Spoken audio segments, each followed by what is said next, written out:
who have grown up on a staple diet of Enid Blyton and the amazing imaginary world she created, often wishing many things were real. This makes for an immediate connect.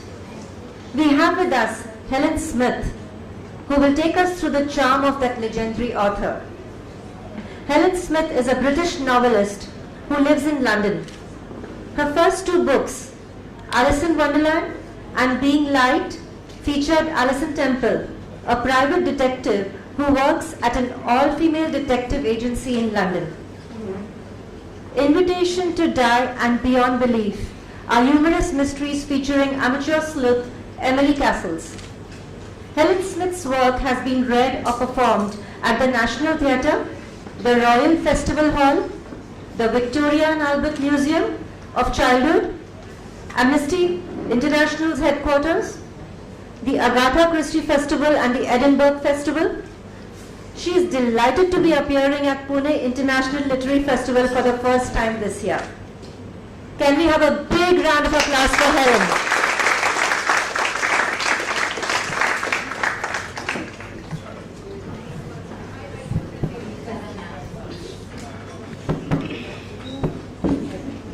You can hear me. Thank you very much.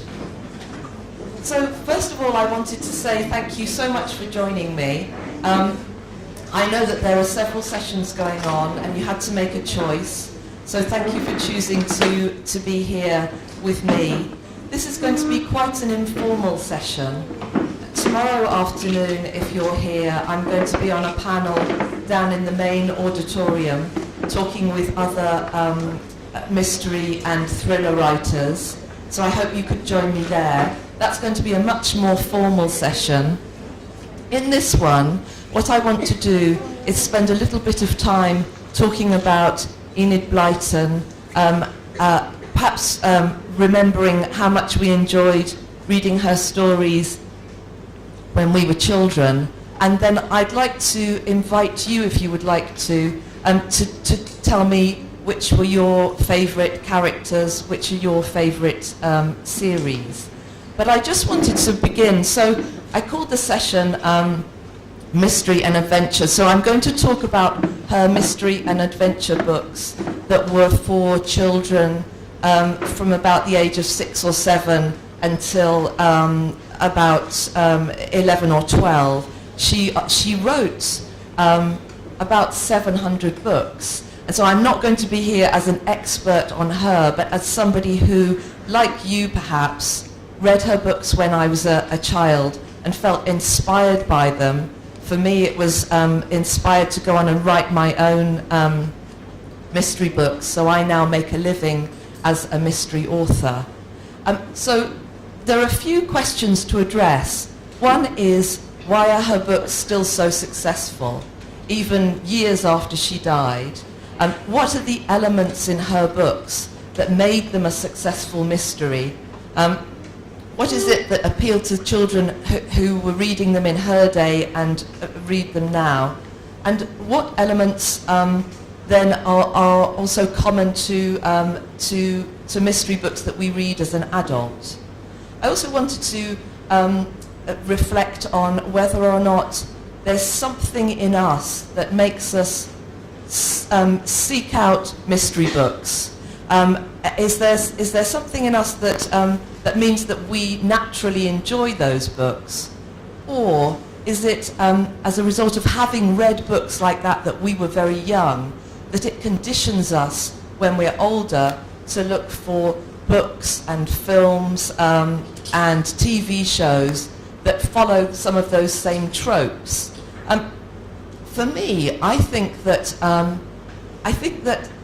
the answer is that there's something in us that seeks out mysteries.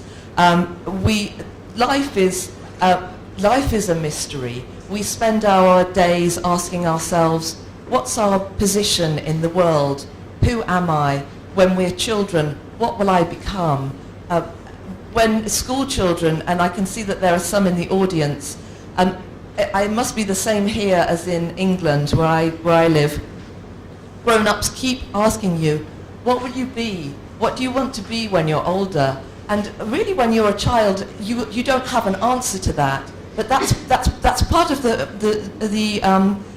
in the books that she's writing. She tries to help people answer some of those questions. I think that there's the appeal of the mystery is that there is a happy ending. Everything is tied up satisfactorily in a way that it isn't in real life. But we don't know even when our life will end. We don't know the end of our stories.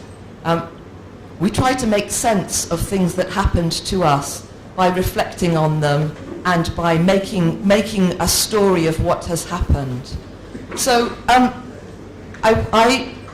I hadn't read her books since I was a child myself. So I spent some time before I came to talk today looking through some of her books and trying to remind myself what it was that was appealing to me when I was a child and what it is that still appeals to children now.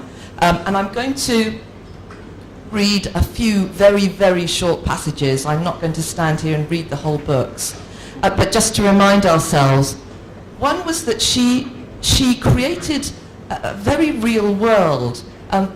Even though I live in England and I was brought up in England and they're set in England, actually I didn't live a life like those children with exploring and intervening in crimes and solving crimes. And I don't think many people did. And yet, there was something really familiar about it, because what she did was she created characters that were believable.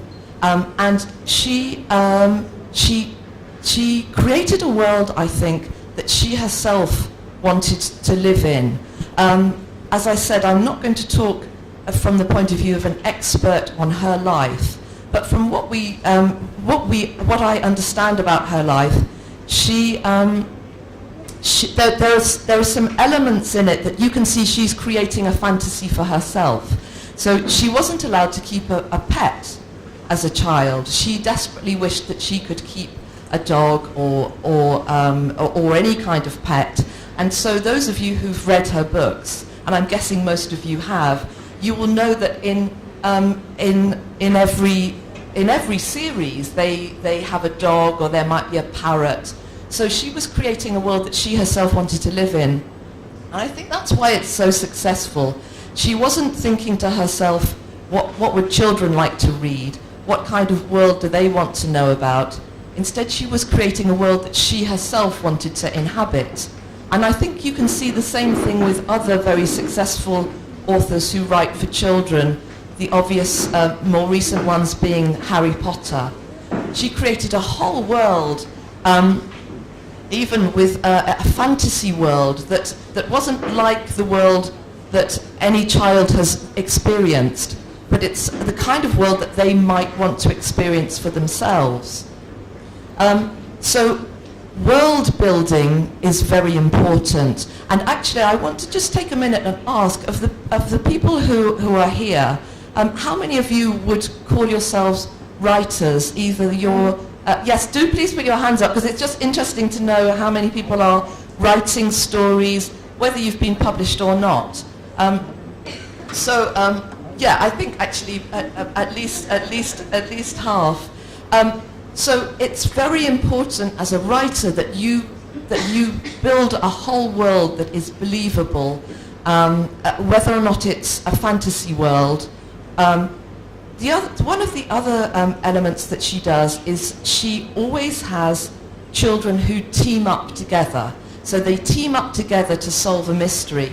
And I think that's something that's very attractive to us as readers.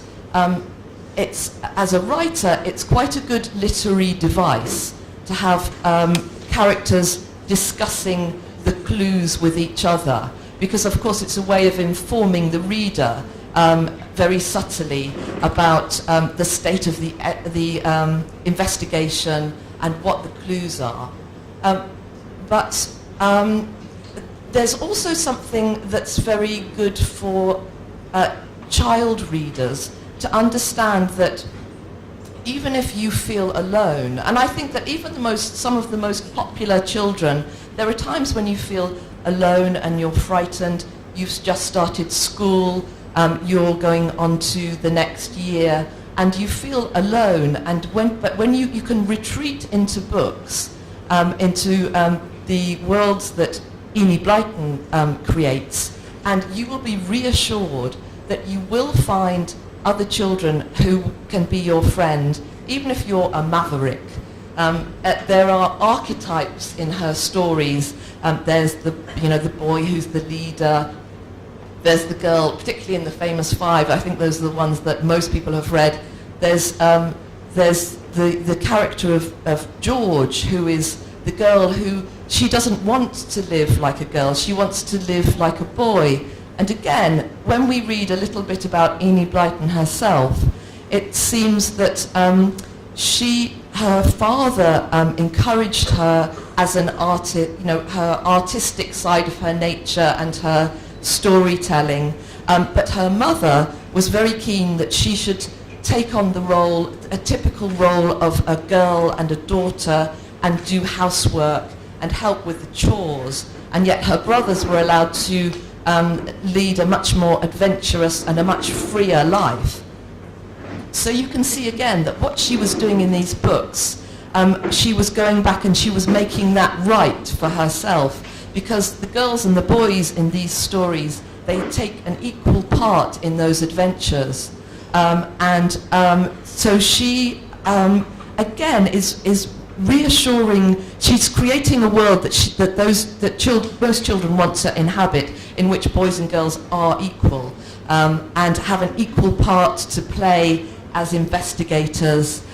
They have an equal voice. I think that what's noticeable to me is that the children are quite assertive. They're quite sure of their place in the world, and they will. Whereas I think in real life sometimes we have an internal dialogue. We don't want to confront other children, but it's really a world in which adults, they have a part to play in the books, but the children are at the centre. And there's even a little bit, I'm going to read from The Island of Adventure, just a really tiny bit. Oh, I need my glasses, hold on.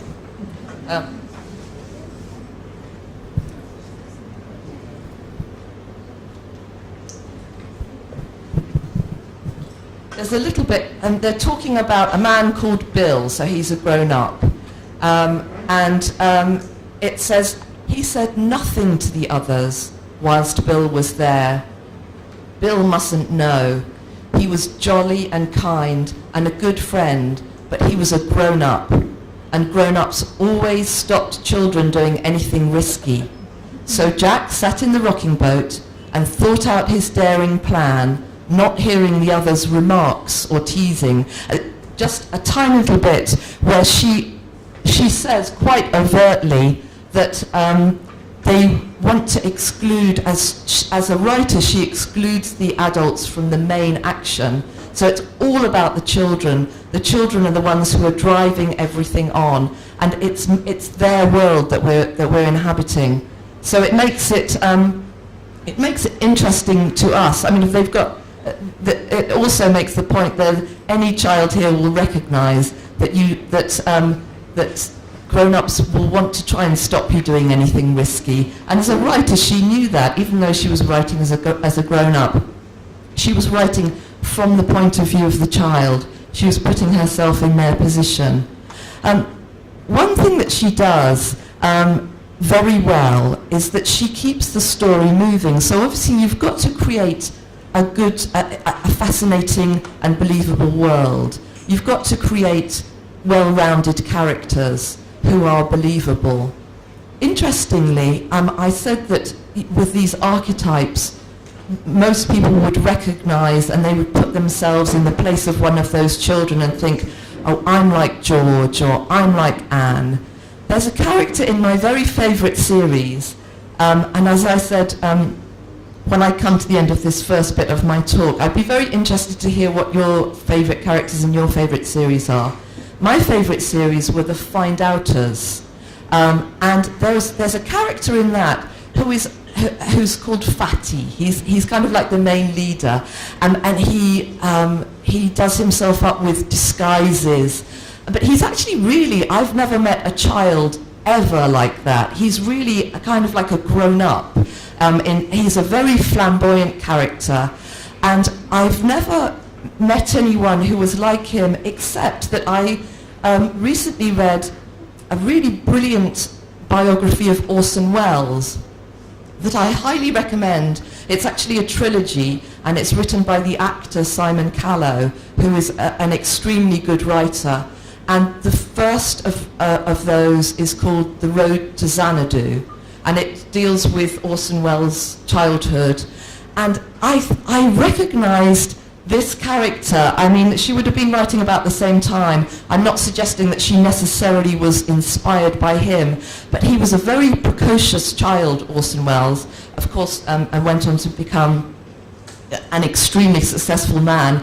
But he used to love playing with disguises, and Simon Callow makes the point that they would never have been very convincing. I mean, you could never, if you met somebody in real life who's wearing a false nose and a wig, you would know instantly, wouldn't you? But we suspend disbelief.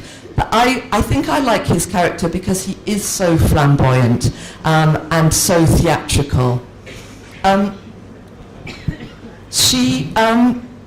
What she does is, as I said, create the world, create the characters that we can see ourselves or our friends in those characters. As a child, you have, of course, very little experience of the world, and one way you can learn about the world and you can learn about how people interact is by reading. And then, what I like about mysteries as a reader and as a writer is that you're putting the reader at the heart of it. You're inviting the reader to try and solve the mystery with you, to try and get ahead of you. There is one fundamental rule with writing mysteries, which is that you should never, it's okay to withhold information and show it and have it discovered, but you can never at the very end tell the reader something that they couldn't have discovered through reading the book, because obviously that's cheating.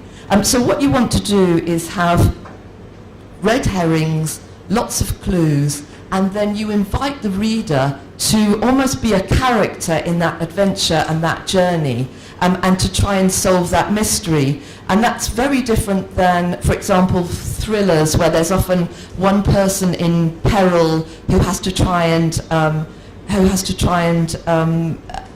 escape whatever is chasing them within a certain amount of time.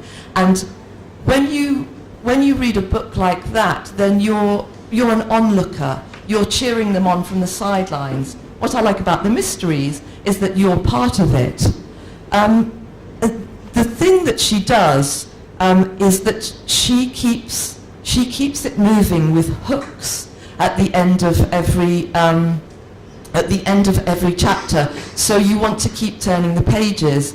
And I saw recently there was a boy of 5 years old in England, and he asked his father, his father was reading the Secret 7 adventures to him as his bedtime reading. And he asked his father, please would he write a letter of complaint to the publisher. And so the father went ahead, he wrote this letter of complaint, and effectively what it said was, I'm reading the Secret 7, and I'm very disappointed. I want to complain because when I get to the end of every chapter, I want to read the next one because it's so exciting. And of course, this is why I got to hear about it, because the publisher were delighted, because of course he was flattering them. But you know what this little boy said was, and then my father says to me, oh, you have to go to sleep. We can't read the next one. And of course we know it's that excitement, isn't it? It's that, first of all, you've got to set it up. You've got to make a promise when you start a book to the reader that depending on what it is, whether or not, of course, it's romance or whether or not it's, if I talk about genre, if it's a mystery or if it's a thriller, that it's going to be involving and exciting, and that the author is going to take you by the hand and lead you on that adventure with them. And I think that she, oh, no point I shouldn't put my glasses down, I need them. As I said, the Find Outers, which are my favourite, the Mystery of the Burnt Cottage is her first book in that series. And the way it starts, and again, I'm just going to read really quickly.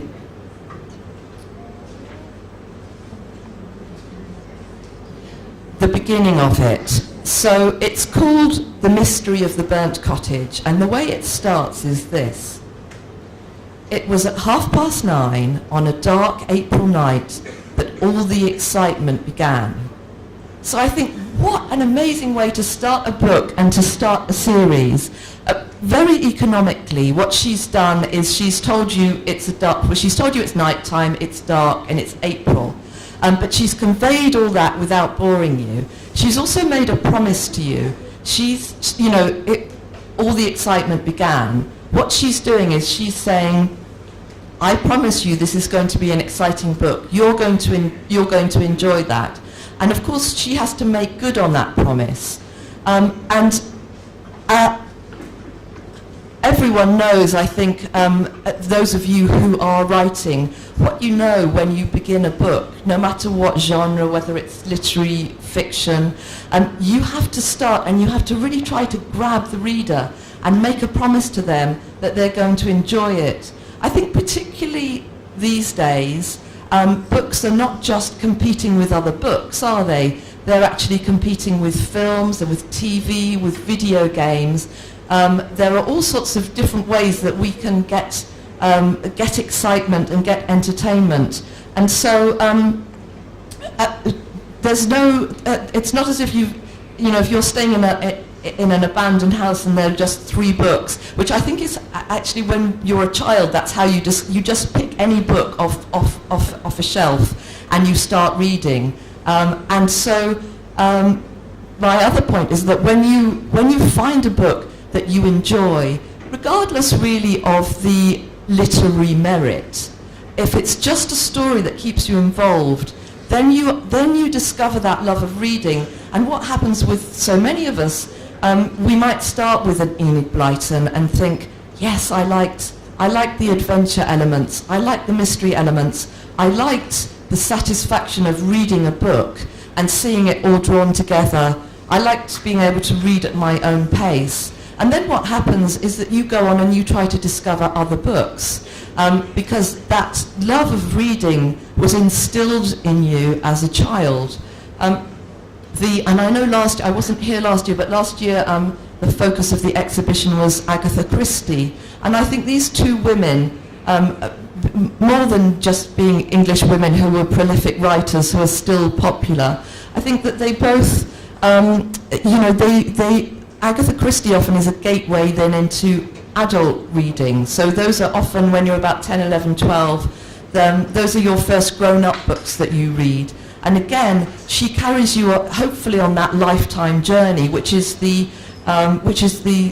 gratitude we should have, regardless and over and above the love of the stories themselves. Going back to my point about the hook, I'm going to read the very end of this book. So she's made you a promise that it's going to be an exciting mystery, and she's got the children teaming up together, meeting each other for the first time. Often she has siblings, doesn't she? But so obviously they know each other, but then they often meet other children and they team up together. I keep not putting my glasses on as if by some miracle, because I'm here in Pune and I'm having such a nice time, that my eyesight will have been restored to me. But so I'm afraid it hasn't happened. I'll probably keep trying during the course of this talk. So right at the end, again, it's another hook. What an exciting week we've had, said Daisy. I suppose now the find-outers must come to an end because we've solved the mystery. No, said Fatty. We'll still be the five find-outers and dog, because you simply never know when another mystery will come along for us to solve. We'll just wait till it comes. And they are waiting, and one will come, there's no doubt about that. But of course, that will be quite another story.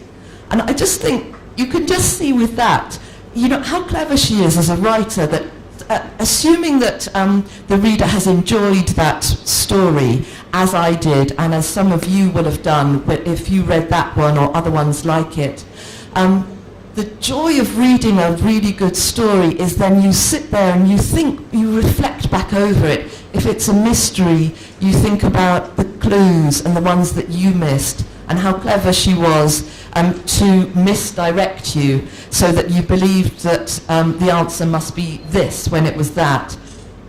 If it's a romance, then perhaps you're reflecting about how you thought that the two main characters were never going to get together. If it's an adventure, you just thought that they would never escape the evil forces who were after them.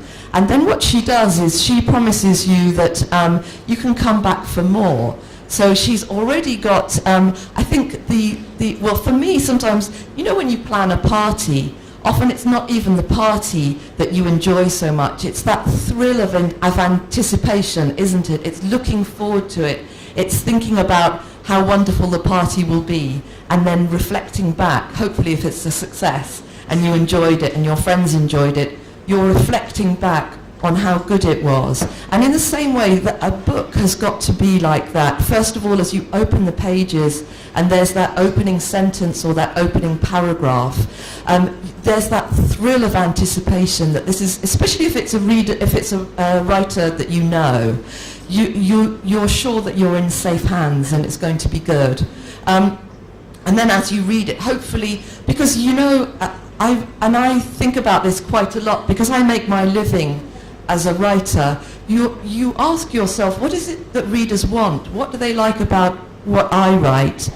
And what do they like about what other people like? And how do I give them what they want? While also, to an extent, you're also asking yourself how you can be true to your own artistic nature. You know, you want to balance that up. And I think that what everyone agrees is that actually what you're trying to do, you're making a promise about the way that they will feel, even more than the story, because there are only a few, they say there's only a few plots. Obviously you can be endlessly inventive about how it works out in the beginning, middle and the end. But really people need to feel something when they're reading, and that's the mark of a really successful book, is that you feel that you've been, you might have learnt something, and I think that unless you're reading non-fiction, but if you're reading fiction, if you've learnt something, if you've discovered something about a place that's unknown to you, that's all good, but you need to have been moved somehow in some way, and you need to have that promise delivered. I'm not going to read. Have I got it with me? I've got. When I looked again at how that book started and thought that I would just read it out as part of my talk, I remembered that I had set up one of my books in a kind of a similar way. I've left it over there though, as if pages can fly, and you know I can see again. So let me just get it out.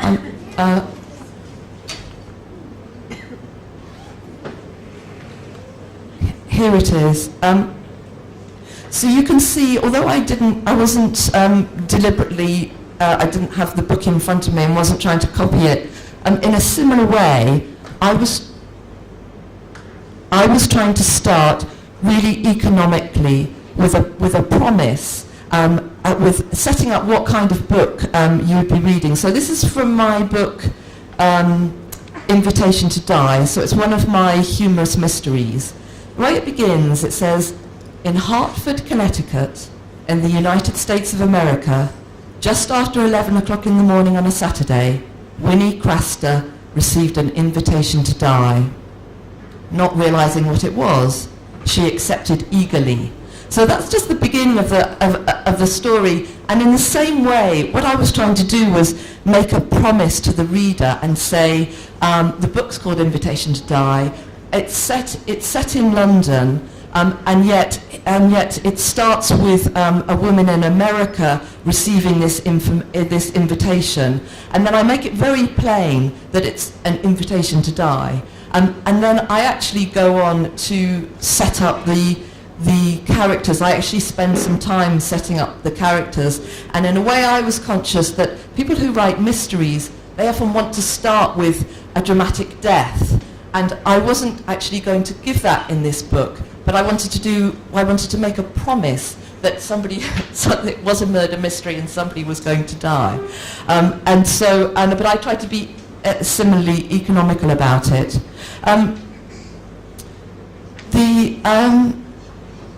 I think I've covered all the elements of what makes Enid Blyton's books so interesting for me, which is that she does that world building, she has the characters, she has the conflict between the characters, she has the children teaming up,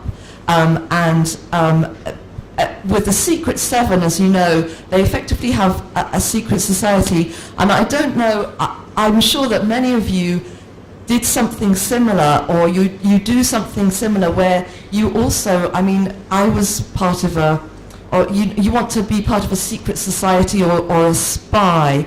I remember when I first read in a book, it's probably one of those books that's trying to teach children about science, but they try and do it in a way that makes it not boring. And when I realized that you could create invisible writing by putting lemon juice on paper so that it disappears and then you heat it up, that was just the most amazing discovery, because you realize I can actually be in this world, I can be a spy, but just using ordinary household equipment. Almost anyone can have access to a little bit of lemon juice and a piece of paper, can't they? So you don't need to be, you can be a spy, and you can communicate in a secret way, but you don't need any specialized equipment. And I think with a mystery as well, when you first read mystery books, and these children are just by keeping their eyes peeled and just being really observant, they manage to intercept criminals and solve the mysteries. So I don't know if you're the same as me. I used to go around looking for clues, looking for something exciting to happen that I could be involved in. I think we all do, don't we? And so, and yet of course it doesn't happen. I don't really know of any child that's ever foiled any sort of, certainly no master criminals. I don't know of any children that have ever discovered buried treasure. But the thing about reading books is you put yourself in the place of those children, don't you? And you think, it could happen to me. Which, going back to, as I was saying, about children then forming alliances and being reassured that they will find their place in the world, in a very, very subtle way, in the same way that somebody who wants a child to understand about how science works, and rather than going into long explanations, they just say, well, why don't you try it for yourself? I'm not sure if putting lemon juice on paper is science. It's sort of chemistry, though, isn't it? It is. In the same way, in a very subtle way, they are explaining about right and wrong, because they're quite moral books, aren't they? The idea that that you would report, a crime, that there's right or wrong, that you should follow the law. In a very, very subtle way, she's also instilling values in children, but not in a way that ever feels didactic or that feels patronizing, because she's created this adventure world. So I wanted to then just spend a few. We've got so many people here, and thank you very much. I actually thought we probably would just have a few people in the audience, and then maybe everyone would get a chance to talk about what their favourite characters are. We're not going to do that, otherwise we'd have to close the whole festival down, and by the time we get we'll get through to everyone. It would be Sunday evening. But if there's anybody, you're very welcome to ask me a question. But because I'm not an expert on Enid Blyton, so I feel it'd be more interesting, since you've heard from me talking about how I feel about her books and what I think works.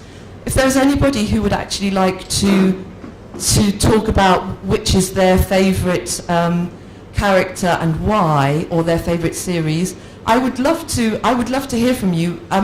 Just put your hand up, and if you would like to say anything. Yes, you might have to. I think I will hear. I've got a microphone, but I'm sure I'll hear you. Would you like to stand up and thank you? I like George. I prefer George because I am a poet. I write on feminism, but I really want to be a tomboy, which I cannot be. So I prefer George. And my favorite novel which I read is 500 Mystery Moon.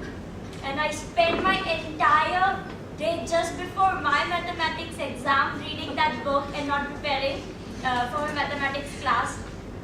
And so I can say that my childhood has just gone with that.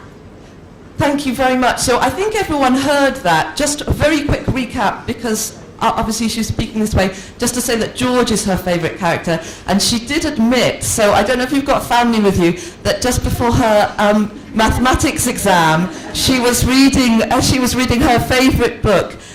So I hope you did well in your exam. No, oh, she's saying no.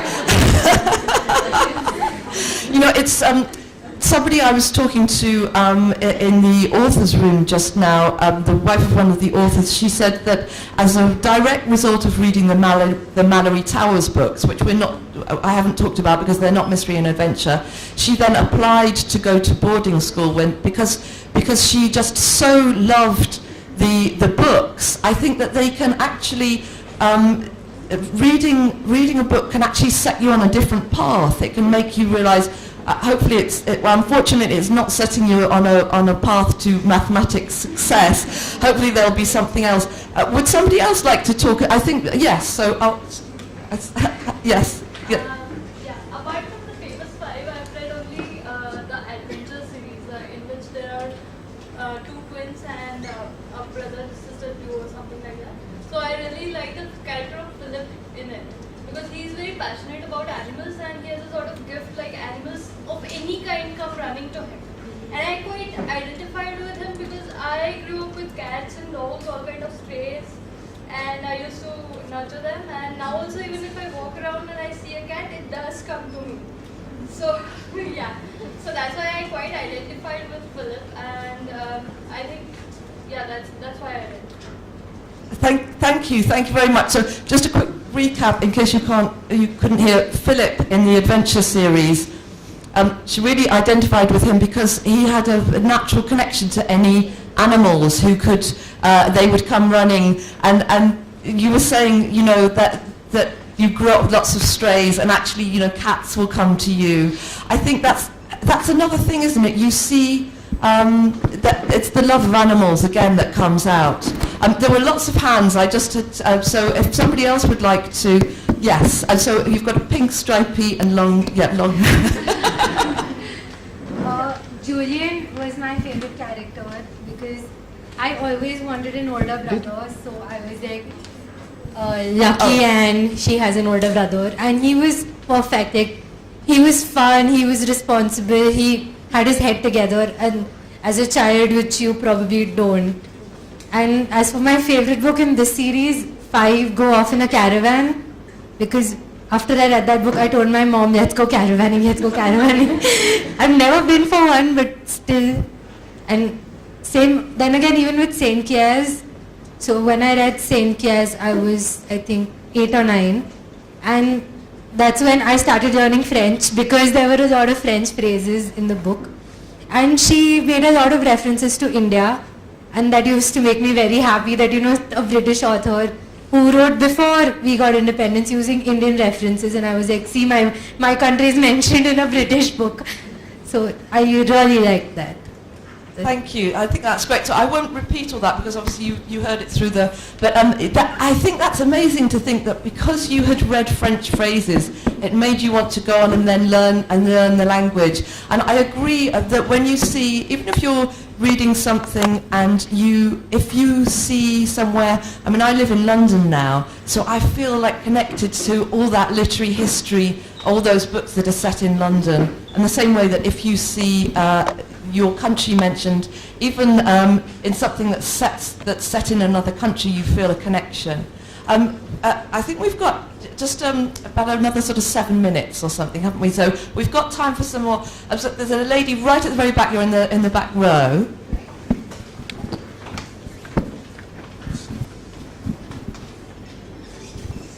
As a child, I loved the Noddy series because I loved Noddy taking his friends around in his little car, and I liked the sense of friendship that the whole series built upon. And as I'm a teacher, I interact with students, both young and old. So I think that's a very good series that I can introduce to my students to develop different kinds of values and enjoy the story as a whole. So I think Noddy was and remains my favorite character all through these years. That's what I like. Thank you. Right in the front. We can wait for the... Sorry, this is really good exercise for you. You won't need to go to the gym. Thank you very much. So, I haven't read a lot of Enid Blyton books, but someone gave me a novel by her, and it was called Those Dreadful Children. And in that book, I liked the girl Annette, a little girl. And in the book, it says she's spoiled, but I like... And the book is about kids who have neighbors moving in, and those kids are spoiled and they have no manners, and so does she. She's spoiled, but and neither does she have any manners. But I like the part in the end where they get along and she climbs the trees and then everyone envies her. And I also liked her brother and her older sister, because they left her behind and they went and explored the other person's garden and they got in trouble. And I don't know what she did, but she got praised. That's great. Whenever I read a book, that you did a really good way of recounting what had happened, remembering and recounting what had happened. I put a book down and I sometimes just can't remember. I had to go and look through those again. You've got purple. Oh yes. Oh, sorry. There's I have a question. Okay, a question.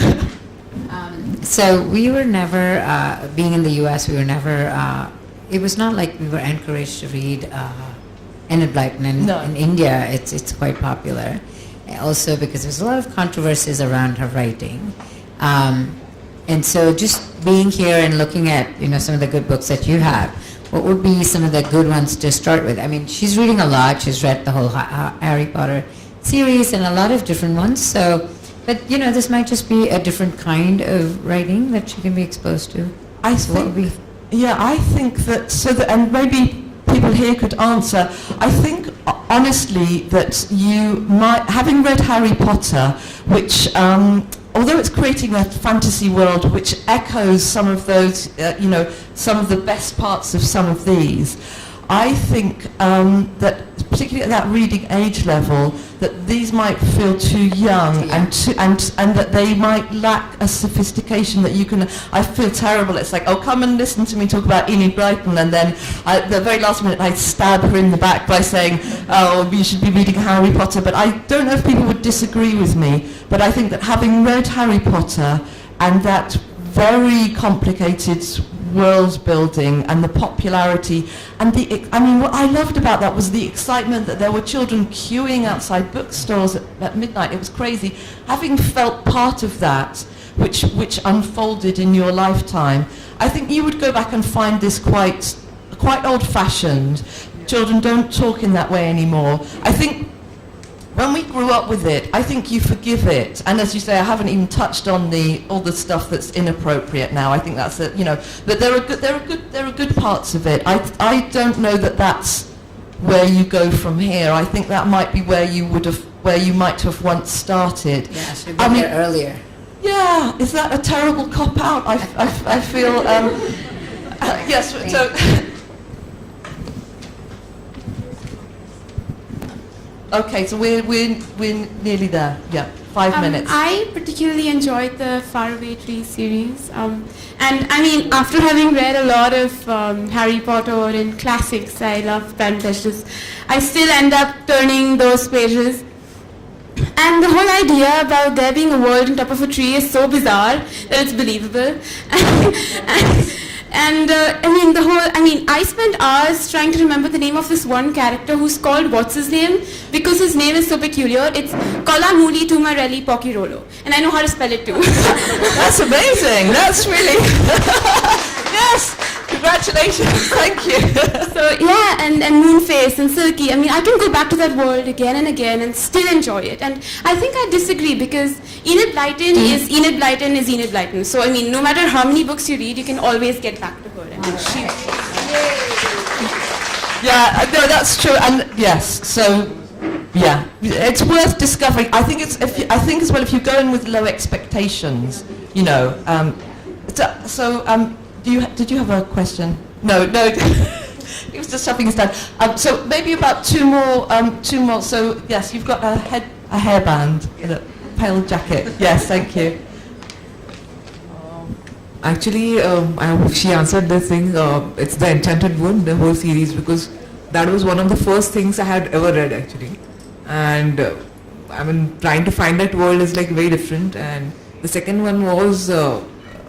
How do you say, Mallory Towers, because I really liked Daryl Rivers, because in a way she was very connectable in that sense that you could understand what she's going through. There was you could find the other characters around her and why she behaved in a way and how she achieved a lot of things also in that sense. So she's somebody like us probably. So, and Enchanted Wood especially, I loved it because I was supposed to write an essay, and that was one of the first essays I had written was on Enchanted Wood itself. Yes, so as a kid in a school. And you mentioned Mallory Towers, so I wondered, because that's a slightly older reading age, isn't it? I'm just thinking with these ones, they're slightly younger, perhaps, than Harry Potter. So you could go and read those, because as you say, it's got these really flawed but likable characters. My favorite series was always the 5 Fine Outers. I was just waiting for my birthday so I could get those books for presents. My favorite character in the series was Bets, because I could relate to her more when I was younger, because she was the youngest in her family and I'm the youngest in my family.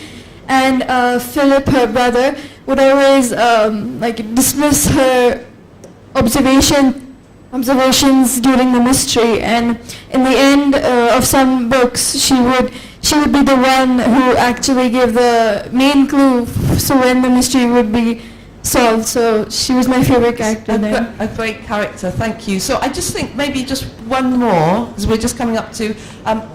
yes, did you... She's going to give you a microphone. My favorite character is Peter in Secret 7 went through, because they know that there is a cave in their farm and it's quite near, because their shed is quite broken down in the Easter holidays and they don't know that exactly where should we go. So they go in the cave and then they put their famous 5 books, everything there, and then it gets stolen. So they put a honey web thing in the front of the cave. So when the thief gets in, the thief gets caught, and the next day they can just catch him. Thank you, and also another a really brilliant summary of the book. I mean, I think it's just so.